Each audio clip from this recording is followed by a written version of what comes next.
আসসালামু আলাইকুম ভিউয়ার্স। তো সোনালী হাইব্রিড মুরগি পালন করতে গিয়ে আমরা আসলে খুবই বিপদগ্রস্ত। এর কারণটা হইতেছে আমরা এর আগে সবসময় পোলট্রি মুরগি পালন করছি। তো এইগুলোর সম্বন্ধে আপনার যতটা আমাদের জানার প্রয়োজন ছিল আমরা তার থেকে আরও বেশি জানার চেষ্টা করছি। ওইগুলোর সম্বন্ধে আমরা জানছি সব কিছুই। সোনালী মুরগি পালন করতে গিয়ে আমরা যে বিপদটার মধ্যে পড়ছি, দেখেন একটা মুরগি গেল এইমাত্র, ওর পিঠে মানে একদম লোমকূশ নাই বললেই চলে, সব টুকরায় খায় ফেলছে। এবং যে সমস্যাটা, এটা হলো সবচেয়ে বড় সমস্যা, এই ঠোকরাঠুকরি সমস্যাটা আমাদের হইতেছে। তো আমরা সঠিক সময়ে এগুলার মানে সঠিক ব্যবস্থাটা নিতে পারি না। এই জন্য এই যে দেখেন এই মুরগিটারও একই অবস্থা, পিঠের উপর পাক নাই, একদম চামড়া বেরিয়ে পড়ছে,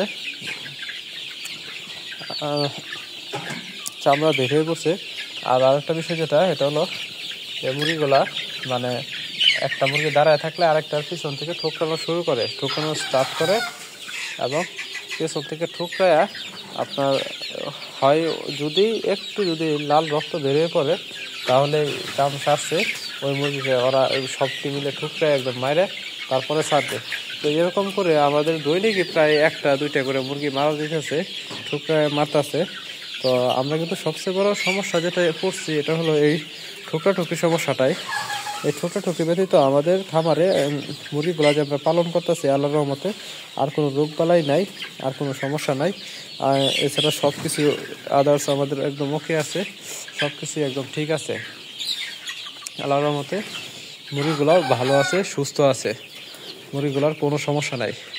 তো আজকে আমরা যে বিষয়টা শেয়ার করব, এটা হলো আপনাদের কারো কাছে যদি এই সোনালী মুরগির কোনো চার্ট থাকে যে কতদিনে কতটুকু খাবার খায়, কতটুকু ওজন আসে এবং কতদিন বয়সে কতটা ওজন থাকলে পারফেক্ট বা সঠিক, তো অবশ্যই আমাদেরকে ওইটা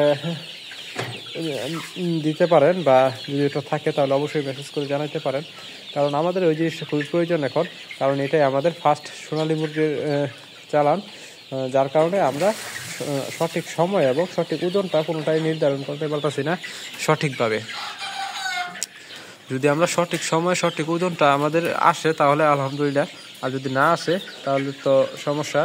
কারণ দেখা গেছে মুরগিগুলা আমরা পালন করতেছি ঠিক আছে, যদি ওয়েট লস খাই তাহলে কিন্তু আমরা বিপদে পড়ে যাব। কারণ আপনি যে মুরগি পালন করেন না কেন, মুরগির বাজার মূল্য যাই থাকুক, আপনি যদি ওই মুরগি পালন করতে গিয়ে যদি ওয়েট লস খান বা মুরগির ওজনটা যদি স্বল্পতা দেখা দেয়, ওজনে যদি স্বল্পতা দেখা দেয় তাহলে কিন্তু আপনি ওই মুরগির থেকে কখনোই লাভ করতে পারবেন না।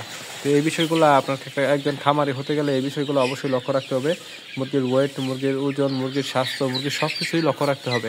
তো একটা অভিজ্ঞ খামারি আপনার একটা মুরগির খামারের পাশে দাঁড়ায় বলে দিতে পারবো খামারের ভিতর কি সমস্যা আছে। তো আমি বিভিন্ন সমস্যার বিভিন্ন বিষয় নিয়ে কিন্তু ভিডিও আপলোড দিচ্ছি আপনাদের, যারা ভিডিওটা দেখেন নাই অবশ্যই ভিডিওগুলো দেখে নেবেন। কারণ আমার এই চ্যানেলে কিন্তু অনেক বিষয়ে এই ভিডিও আপলোড দেওয়া আছে খামার সংক্রান্ত। তো আমরা খামারের যে কোনো বিষয়ই কিন্তু আমাদের এই চ্যানেলে পেয়ে যাবেন। তো এখনও পর্যন্ত যারা আমাদের চ্যানেলটা সাবস্ক্রাইব করেন অবশ্যই সাবস্ক্রাইব করে আমাদের পাশে থাকবেন। তো আলহামদুলিল্লাহ, আজকে আমাদের মুরগির বয়স 39 দিনের শুরু। তো 39 দিনে আজকে আমাদের মুরগির মোটামুটি এই একটা অবস্থা।